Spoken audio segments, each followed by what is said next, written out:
주식시장이 매일 괜찮은 종목이 나올 만큼 분위기를 계속적으로 회복하고 있습니다. 요즘 작은 상승장이 예전 급등장과 다른 점이 있다면, 예전에는 시장이 급등을 하면 기관 투자자들이 많은 종목을 밀어주고 이끌어 주었습니다. 하지만 요즘 시장에서는 그렇지가 않습니다. 하루 종일 상승한 자리에서 더 이상의 추가 상승이 나오지 않거나 실망 매물로 오후장에 폭락하는 경우가 많아서 요즘 전강후약 시장의 분위기로 흘러가는 듯합니다. 이런 시장 분위기에서는 아무래도 오전장 단타 매매가 아니라면 오후장 단타 매매에서는 정말 확실한 종목이나 돈이 몰리는 종목이 아닌 이상은 물릴 가능성이 높아서 오버나잇이나 스윙 투자를 노려보기에 적절한 시장이라고 할 수 있습니다. 무역협상 호재로 인해서 코스피와 코스닥 둘 다 1% 정도로 갭상승이 나오고 그렇게 그 이후에 큰 변동성은 없었습니다.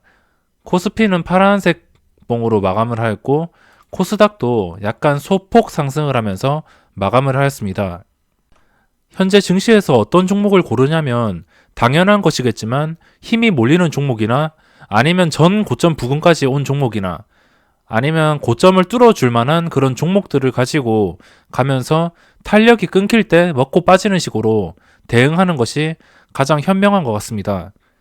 비중은 최근 하락에서 벗어났기 때문에 이게 하락 지점이었습니다. 이쯤이 장대 음봉이 나오고 좀 하락에 대한 걱정이 있었는데 다행히 지수가 그 뒤로 장대 음봉이 안 나오고 아래 꼬리를 계속 달아주면서 이런 식으로 반등을 주었습니다. 일단 여기서 위기를 넘겼기 때문에 지금 시장에서는 약간의 비중을 단계적으로 올려나가는 것이 맞다고 생각합니다. 그럼 오늘 힘이 있었던 종목들을 살펴보겠습니다.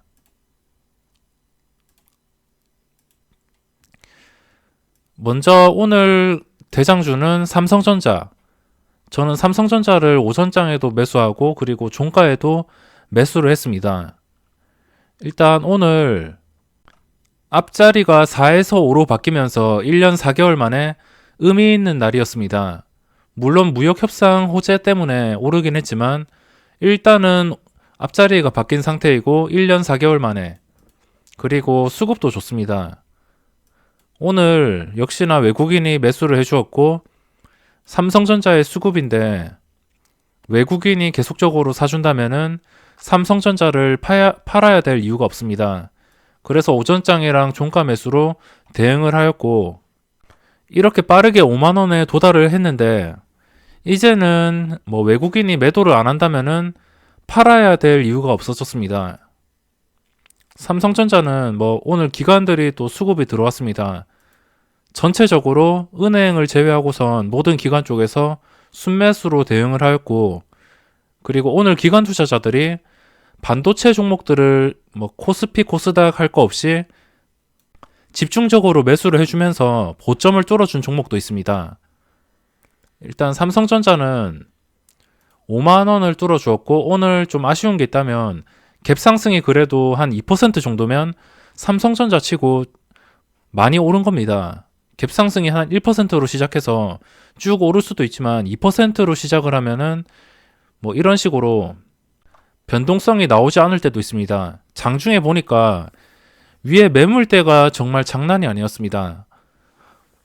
장중에 보니까 매물대가 기본 2-30만 주로 시작해서 장중에는 70만 주까지 봤습니다. 70만 주씩 매도가 대기하고 있는데 그걸 보니까 정말 놀랬고 위로 매물대가 장난이 아니지만 어차피 이 종목은 호가창을 보고선 매매하는 종목이 아니라고 생각하시면 됩니다. 위로 매물대가 100만 주가 있든 200만 주가 있든 상관없습니다. 호가창을 보고 매매하는 종목이 아니기 때문에 호가창보다는 차트와 추세 그리고 중요한 외국인 수급 시간이 지나서 외국인 수급이 계속 유지된다고 할 때 5만원에서 지금 있지만 개인 투자자들이 함부로 매수를 할 수 없게 순식간에 1%씩 갭 상승을 한다던가 이런 식으로 거래할 가능성도 있어서 개인 투자자들은 단타로서는 접근하기가 힘들 것 같습니다. 위로 매물대가 너무 부담스럽기 때문에 단타가 감히 따라 붙을 수가 없고 그냥 이 주식을 가지고 가는 사람들만 상승을 누릴 수 있을 것 같습니다. 물론 무조건 상승한다는 것이 아니고 뉴욕 증시가 상승은 아니더라도 큰 하락이 나오지 않는 상태에서 수급만 안정적으로 유지가 된다면 뭐 순식간에 1%, 2%씩 갭상승이 나오면서 시간이 지난다면 이 고점까지도 노려볼 수 있습니다. 액면 분할 고점까지 한 54,000원. 뭐 시간이 다 해결해 줄 것 같습니다. 매일매일 이 삼성전자를 볼 것이고 어떻게 흘러가는지 봐야 될 것 같습니다. 그리고 오늘 이슈가 있었던 상장을 했는데 녹십자 웰빙이 상장을 했습니다. 제가 이 종목을 매매 영상으로도 만들었는데 나중에 올려드릴 테고 코스닥을 보시면 녹십자 웰빙이 거래대금 1위를 했습니다. 신라젠을 제치고 1위를 했습니다. 이쪽에 돈이 많이 몰려서 꽤나 거래량이 많이 나왔지만 결과는 뭐 그렇게 좋지는 않습니다. 뭐 완전히 깨진 그런 상태는 아니지만 윗꼬리가 좀 많이 달린 상태이고 장 초반에 보시면 거품이 그렇게 끼지 않았습니다. 시초가 뻥튀기라고 이 녹십자 웰빙이 공모가가 11,300원인데 11,300원에서 11,900원에 상장을 하였습니다. 그러면은 5% 정도 뻥튀기가 되었다는 건데 5%면 정말 작은 수치입니다. 뭐 장외 거래에서만 14,000원 이상 갈 것이다. 17,000원 이상 갈 것이다. 이런 예측이 많았지만 이 녹십자 웰빙은 고맙게도 뻥튀기가 되지 않았고 만약에 뻥튀기가 되어서 한 14,000원, 15,000원 이상에서 시작을 하였으면 엄청난 장대 음봉이 나왔을 것 같습니다. 하지만 적당한 가격에 상장해서 시작하자마자 VI까지 쉬지도 않고 올랐습니다. VI가 걸림과 동시에 다시 거래량이 몰리면서 한번 눌렸다가 고점까지 15%, 16% 정도 오르다가 그 뒤로 힘을 잃고선 무너졌습니다. 하지만 하루 종일 골고루 거래량이 나온 상태이고 양봉의 상태이기 때문에 내일도 역시나 이 종목을 지켜봐야 될 것 같습니다. 일단 양봉이라는 게 중요하고 이 신규 상장은 장대 음봉만 아니면 됩니다. 아니면 두 번째 날에 양봉이 나온다던가 이러면은 다 먹을 자리가 만들어지기 때문에 녹십자 웰빙을 계속적으로 봐야 될 것 같습니다. 이 녹십자 웰빙의 매매 영상을 만들었으니까 나중에 이런 종목들은 어떻게 공략하는지 참고를 해주시기 바랍니다. 장 마지막에 떨어진 이유가 좀 신라젠과 다른 바이오주들이 오후장에 잠깐 급락이 나왔습니다. 오후장에 다들 보시면 패턴이 다 똑같습니다. 이때 녹십자 웰빙도 영향을 받아서 이런 식으로 떨어졌습니다. 그러니까 이 녹십자 웰빙이 강하더라도 뭐 이 신라젠이 폭락을 한다면 이런 대형 바이오주들이 뭐 폭락만 안 하면 됩니다. 상승을 안 해도 되니까 폭락만 안 한다면은 영향을 그렇게 주지 않을 것 같습니다. 그리고 현대바이오가 오늘도 좀 거래대금이 많이 나왔습니다. 1,000억 이상, 1,000억에 770만 주, 770만 주가 나왔는데 뭐 그렇게 큰 변동성이 없었고 괜찮은 조정봉이라고 생각하는 그런 캔들이 나왔습니다. 저가가 오늘 15,200원인데 이 저가를 기준으로 한번 대응을 해볼까 하고 현대바이오도 계속적으로 지켜보도록 하겠습니다. 오늘 뭐 딱히 특별한 점은 없었고 오전장에 약간 오르다가 쉬어가려고 하는지 하루 종일 재미없는 흐름으로 마감을 하였습니다. 시간의 거래에서는 보합 상태. 그리고 중간에 보시면 이 동진 세미캔과 사마 콘텐츠가 제가 가지고 있는데 이거 두 개 때문에 약간 머리가 아팠습니다. 이 동진 세미캠이 4%까지 올라서 좀 괜찮다 이렇게 생각을 했었는데 오늘 눌리는 것을 보고 약간의 좀 걱정이 들기 시작했습니다. 오늘 안 눌리고 좀 상승 분위기를 유지해 줬으면 좋았을 텐데 이런 식으로 파란색 봉으로 다시 마감을 하였다는 것은 분명히 신경을 쓰이게 할 수밖에 없습니다. 여기서 위험하면은 이날 장대 양봉을 다 잡아먹으면서 추세가 꺾일 수도 있는 상태이기 때문에 며칠 더 지켜보다가 수익 실현을 다 할지 안 할지 그때 결정을 해야 될 것 같습니다. 그리고 사마 콘텐서도 추가 매수를 하여서 약간의 비중이 늘어났는데 오늘 좀 위협감을 느꼈습니다. 마이너스 3%까지 떨어지면서 제가 보고 있는 5만원 선을 깨가지고 장중에 그냥 매도를 할까 계속 생각을 했었는데 뭐 스윙 종목이다 보니까 그냥 종가 기준으로 대응하기 위해서 일단은 종가까지 가지고 갔습니다. 오늘 캔들로서 아래 꼬리가 49,200원에 잡혔기 때문에 5만원 사이에서 49,200원 사이를 보고선 손절 준비를 해야 될 것 같습니다. 좀 손절을 안 하게 바로 올라줬으면 좋겠는데 이렇게 아래 꼬리가 달리는 시점에서 그 지점을 유지해 주지 못한다면은 좀 위험할 수 있기 때문에 빠르게 대응을 해야 될 것 같습니다. 하지만 지금 솔브레인이 다시 수급이 들어오면서 여기서 하락이 멈췄습니다.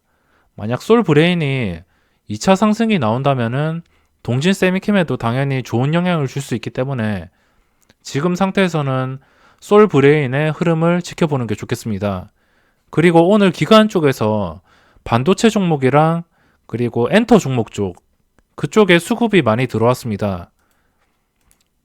오늘 수급 상황을 보시면 상위 종목들이 테스, 반도체, 그리고 YG, JYP 이런 반도체와 예능 쪽으로 코스피, 코스닥 둘 다 기관들이 집중적으로 매수를 하였습니다. 지금 기관들의 생각은 뭐 이런 신라젠이나 뭐 HLB 이런 대형 바이오주들보다는 물론 이 대형 바이오주들이 수익이 날 때는 정말 시원시원하게 나지만 기관 투자자 뭐 지표 같은 걸 보고 그리고 분석을 해서 투자하는 기관 투자자들 입장에서는 이런 바이오주들보다는 반도체 종목으로 끌릴 수밖에 없는 것 같습니다. 뭐 반도체나 엔터. 근데 엔터에 수급이 들어온 것은 시장의 업종들이 순환이 되면서 번갈아 가면서 상승을 할 수 있는 그런 의미라고 볼 수 있기 때문에 엔터주에 기관들의 수급이 들어온 것은 시장에 그래도 나쁘지 않는 영향 같습니다. 이렇게 상위 종목들을 보면 반도체 종목들에 기관들이 많이 들어왔습니다. 하지만 뭐 요즘 기관들 별로 재미가 없습니다. 테스 말고는 전부 뭐 변동성도 없고 장중에 잘못 살 경우에 고점에 물리기가 쉽습니다. 그나마 오늘 기관들의 대장주인 이 테스도 보시면은 뭐 힘이 그렇게 없습니다.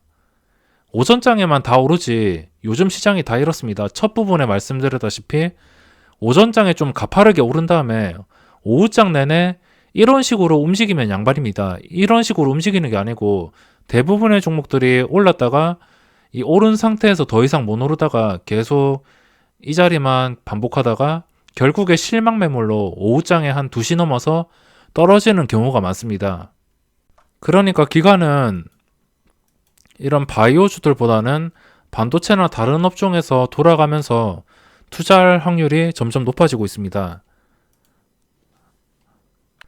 일단 단타로 관심 있는 종목은 녹십자 알빈과 현대바이오, 솔브레인을 분류해 놨습니다.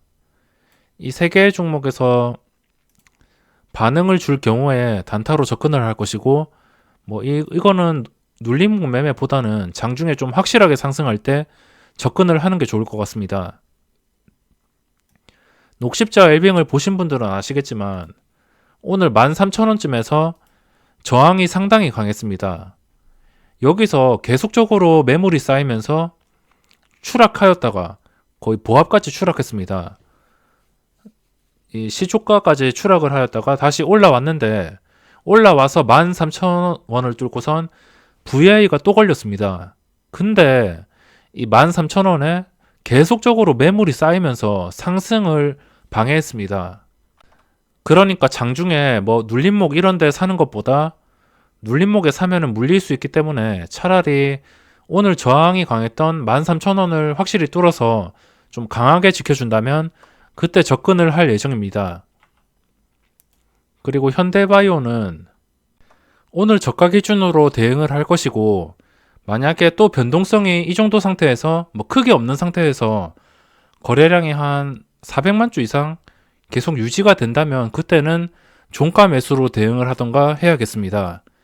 그리고 솔브레인도 보고 있는데 단기간에 눌림이 나오고 이 5일선에 걸쳐져 있기 때문에 지금 상태에서는 역시나 이것도 오늘 저가 기준으로 83,300원, 뭐 그냥 8만원이라고 치고 종가 기준으로 8만원만 깨지 않는다면 여기서 다시 힘이 몰릴 수 있기 때문에 이것도 계속적으로 주시를 해야 될 것 같습니다. 그리고 시간의 거래입니다. 시간의 거래에서 뭐 인버스나 레버리지나 큰 폭으로 변화는 없지만 인버스로 약간 매수세가 몰리고 있습니다. 시간의 거래에서 뭐 거래가 되는 종목을 보시면 저는 요즘에 그냥 시간의 거래를 거의 포기한 상태입니다. 너무 장난이 심해가지고 시간의 거래를 포기한 상태이고 뭐 이런 식으로 장난을 많이 하는 것 같습니다. 이게 끊이지 않고 계속 나오고 있고 장 끝나고선 일부러 10만주, 20만주 많은 물량을 추가해 놓고 시간의 거래에서 높게 시작을 해서 뭐 개인들한테 털어내거나 이런 식의 거래가 너무 많아서 요즘에는 시간의 거래를 거의 하지 않고 있습니다. 뭐 이 종목도 시간의 거래에서 20만주 쌓아놓은 게 의도적이고 지금 7% 오르고 있고 그리고 아까 봤을 때 좀 심각한 게 있었는데 올리패스입니다. 올리패스가 17만주 쌓아놓고 처음에 4시 10분에 체결이 될 때 상한가에 있었습니다. 상한가에 잔량이 2만주 있었는데 상한가면은 24,400원. 이 24,400원에서 VI가 걸렸습니다. 시간의 거래도 변동성이 크면은 VI가 걸리게 되어 있는데 누군가 상한가에 접수를 해놓고 VI가 걸린 다음에 4시 10분에서 2분 동안 걸리게 하고 12분에서 체결이 되는데 첫 체결이 1%였습니다. 그러니까 밑장 빼기를 해서 상한가에서 VI가 걸렸던 게 밑장 빼기를 해서 2분 후에 1%의 체결이 되었습니다. 그리고 현재는 마이너스. 지금 이게 너무 심각합니다. 이거에 낚이는 개인이 없어야 될 텐데 계속적으로 누군가 낚여주니까 이런 수법들이 계속 나오는 것 같습니다. 그래서 시간의 거래 보면 예전에는 뭐 한 몇 개월 전만 해도 이 정도는 아니었는데 요즘에 이 조막손들이 정규 시장에서 깨져서 그런가 시간의 거래에서만 이러고 있습니다. 그래서 요즘에 시간의 거래는 거의 포기한 상태이고 계속적으로 이 시간의 거래에서 인위적으로 거래를 하기 때문에 당분간은 좀 긴 시간 동안 쉽게 접근을 하지 못할 것 같습니다. 이렇게 종목들을 살펴보았고 오늘 영상은 여기서 마무리하도록 하겠습니다.